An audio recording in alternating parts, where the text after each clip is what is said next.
ولقد خلقنا الإنسان ونعلم ما توسوس به نفسه ونحن أقرب إليه من حبل الوريد إذ يتلقى المتلقيان عن اليمين وعن الشمال قعيد ما يلفظ من قول إلا لديه رقيب عتيد وجاءت سكرة الموت بالحق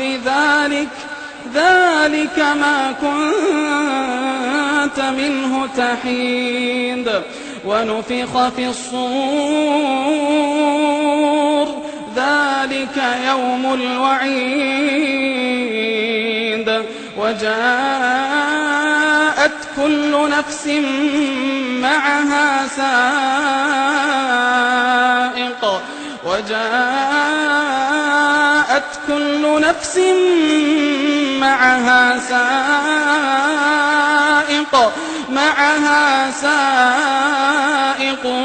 وشهيد